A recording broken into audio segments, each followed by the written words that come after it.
आज आइए हम परमेश्वर के वचन का अध्ययन करने का कुछ समय ले।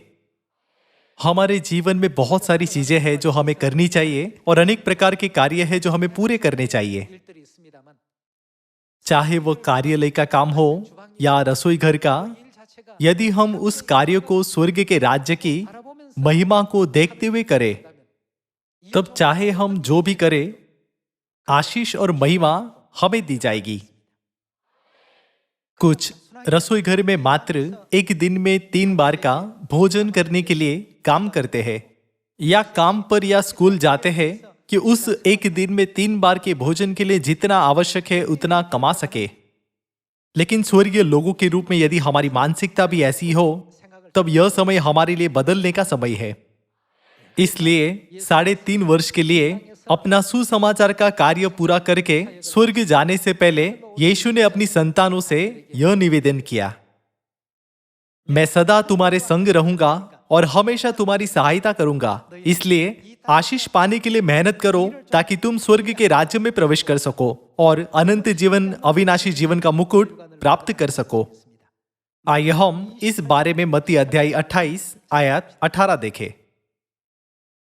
यीशु ने उनके पास आकर कहा कि स्वर्ग और पृथ्वी का सारा अधिकार मुझे दिया गया है, इसलिए तुम जाकर सब जाति के लोगों को चेला बनाओ और उन्हें पिता, पुत्र और पवित्र आत्मा के नाम से बपतिस्मा दो और उन्हें सब बातें जो मैंने तुम्हें आज्ञा दी है क्या करना सिखाओ, मानना सिखाओ, और देखो मैं जगत के अंत तक सदा तुम्हारे संग हूं।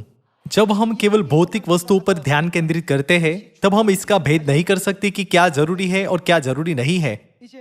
लेकिन जब हम स्वर्गीय वस्तुओं पर ध्यान केंद्रित करते हैं और परमेश्वर के पास आते हैं, तब हमारी आत्मिक आंखें खुल जाती है। अब हम खुद से सोचते, यदि मैं इसमें चूक जाऊं तब यह मेरे लिए एक बड़ी आत्मिक कहानी होगी। यदि यह परिस्थिति जारी रहे तब मैं अनंत नरक के दंड से कैसे बचूंगा।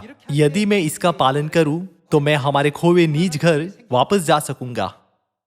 इस कारण व्यवस्था, आज्ञा और नियम हमारे लिए बहुमूल्य है। ये वे मानक है जो परमेश्वर के लोगों को शैतान के लोगों से अलग करते हैं। जब हम परमेश्वर के वचन का अध्ययन करते, उसे सीखते और उसका एहसास करते हैं, तब हम परमेश्वर के सच्चे लोग बन सकते हैं। जब हम इस पृथ्वी पर जीवन के बारे में सोचते हैं, यहां तक कि वे जो धनी है और जिनके पास अधिक संपत्ति है, वे भी एक दिन में 3 बार ही भोजन कर सकते हैं। भले ही वे ऐसा अच्छा भाग्य होने की खुशी का आनंद लेते हैं, वे अपनी सब संपत्ति का प्रबंध करने के लिए अकथनीय कष्ट भी भोगेंगे।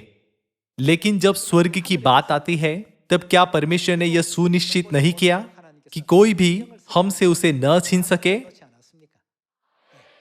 इसलिए सियोन में रहने के दौरान, जहां पिता और माता है, आइए हम इस सुसमाचार का आनंद और खुशी के साथ प्रचार करें।